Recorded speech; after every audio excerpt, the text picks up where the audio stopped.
Hi there, and welcome to Living North. Today I'm going to walk you through my favorite way to cook baby back ribs quickly. It's kind of a lazy Sunday afternoon. I'm hanging out with the dog by myself, watching some football, and I wanted some good, Sunday football food, and I thought nothing better than baby back ribs. But I want to spend all day barbecuing, slow cooking, the way that most people think about baby back ribs. I'm going to do it kind of the cheaters way, and I'm going to show you how I do that. So stick with me, and I'll walk you through the process as I go along. So what I've done here is I've just taken a little bit of extra virgin olive oil, and your preferred seasoning of choice. This one just happens to have some salt, pepper, garlic, onion, I think some parsley, maybe a couple other spices in there, paprika. I think it's got a good flavor, so I happen to use that one. But I've just rubbed a little bit of the olive oil, rubbed the seasonings on the baby back ribs themselves. I don't like to do a ton of extra oil because the ribs have a good amount of fat to themselves. So just a light drizzle with the olive oil, rub the seasoning in there well, and they're ready to go into the pan. The secret that makes this a quick cook is I do the primary cooking process in a pressure cooker. So I've got a little bit of avocado oil because it's a little bit higher heat oil than the olive oil. So I've got some avocado oil in there. I've preheated the pan. I'm going to go ahead and put the ribs in there, give them a light sear in the pan before I put the top on. Take some of that extra seasoning. You can go ahead and make sure you get that over the top for some extra flavor. So I'm just going to sear that lightly on both sides before I go ahead and put the liquid and put the cover on the pressure cooker. All right, next what I'm going to do as the baby back ribs are searing is I'm going to go ahead and get my liquid ready. So I like to use a little bit extra flavor in the water that I put in there. You could certainly just use plain old water, but I put a little bit of stock in there and mix that in with some warm water. Just try to get that blended as good as you can. It doesn't have to be perfect. There can be a few little chunks in there, but just go ahead and blend that up pretty good because that'll just impart a little bit extra flavor. If you have pork stock, certainly use pork stock. It's not as common, so I'm just using a little bit of beef stock, and I find that works fairly well. So I've got about 1.5 cups of water to go in the pan. And that's ready to go. When we're ready to seal it up, I'm going to go ahead and turn our ribs here. So we've got a nice little sear and some color on the top of the ribs. I flip them over. We're going to give it another couple of minutes on a little bit higher heat, to get a little bit of a sear on that bottom side. Then we're going to go ahead, add our liquid, seal our top, and they'll go in there for 30 minutes. And then from there we'll be able to add our barbecue sauce. All right, so I've got the ribs seared on both sides. So we're going to go ahead and seal up the canister. The first thing we need to do is make sure we add water. That's what's going to generate the steam and be able to generate the pressure. If you don't have any sort of liquid in there, it's not going to work, and you could risk ruining your pan. So I've got about 1.5 cups, like I said, of that beef stock. I'm going to go ahead and pour that in.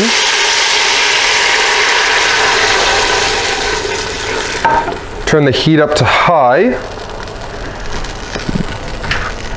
All right, so since the pan is preheating, since we already we're searing the pork ribs a little bit, it won't take long to get this up to boiling, but I like to kind of keep it open while it's boiling for just a little bit. We'll go ahead and line up the tops. I've already checked the seal on the handle to make sure that the seal's good.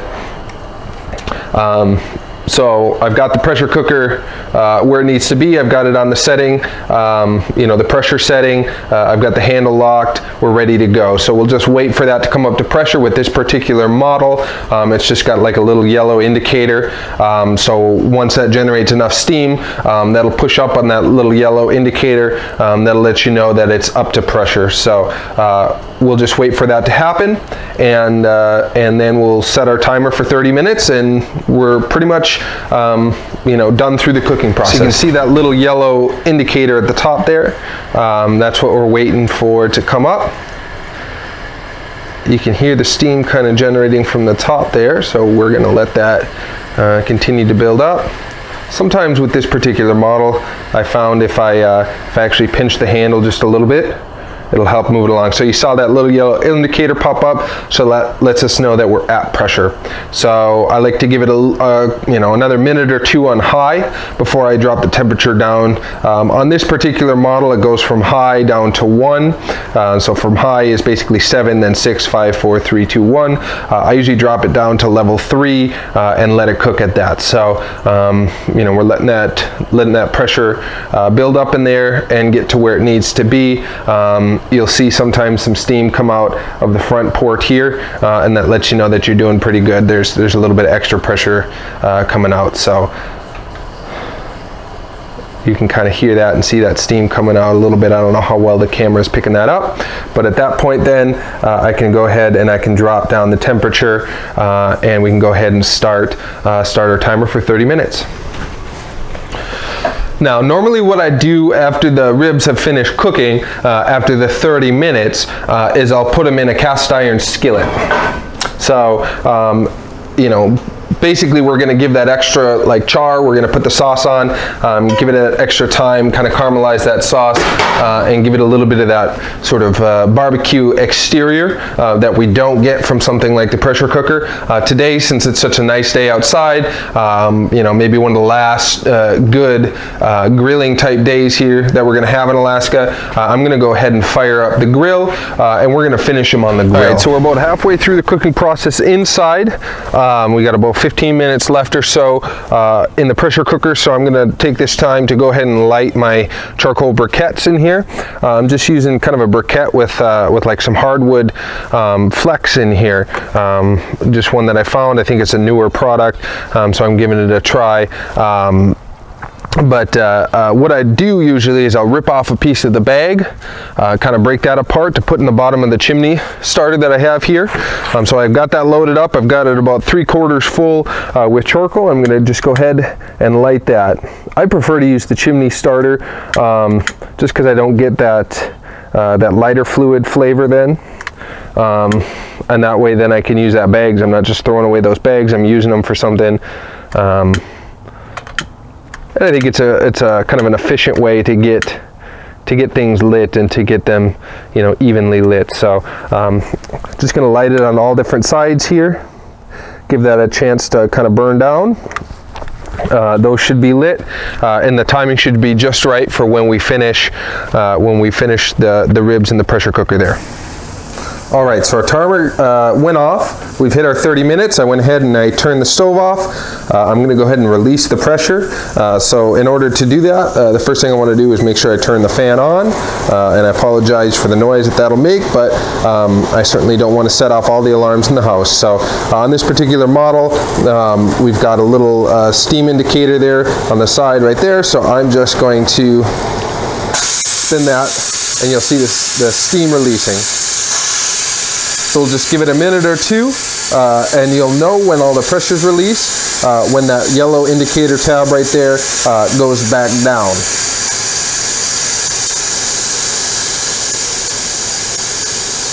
So it really only takes a minute or two. And I actually really like using the pressure cooker. It reduces the amount of cooking time immensely, and for something like these barbecue ribs, that typically takes a lot of time at a low temperature to break down all that cartilage and connective tissue. The pressure cooker can do that in such a short period of time. And then to really impart that flavor, we use something like the cast iron skillet or the barbecue that we're going to do outside. And so, that's why it makes it a kind of a quick lazy man's ribs. But for something like today, when it's just myself watching a little bit of football, or just one or two people, and you're not cooking for a large group where you want to take time and really do good slow food, this works well. So all right, you saw that indicator tab go down. That means that we can go ahead and unlock the lid.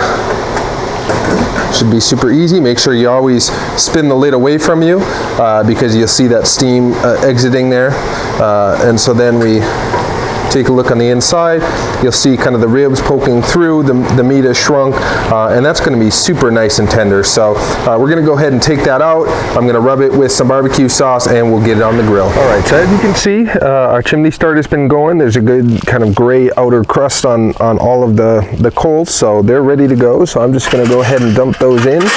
We just have the one set of ribs here, so you know, I'm just going to make kind of a nice, you know, singular line in there. I don't need to fill up the whole bottom side.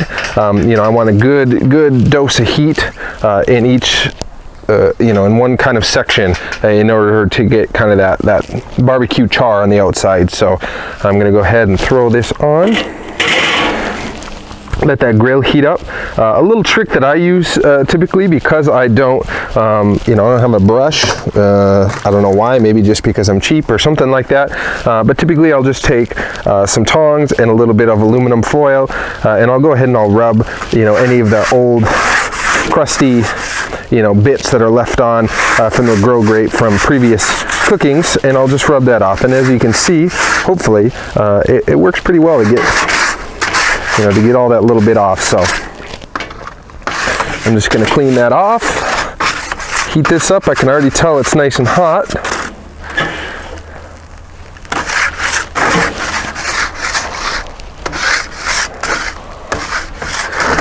All right, so that is set, and we're just going to go ahead and throw the ribs on. I probably won't show you that part.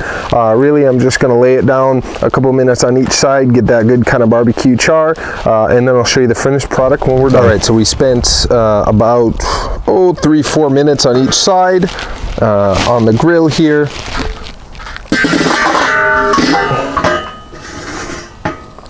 And we'll go ahead and flip it over and see kind of what the finished product is.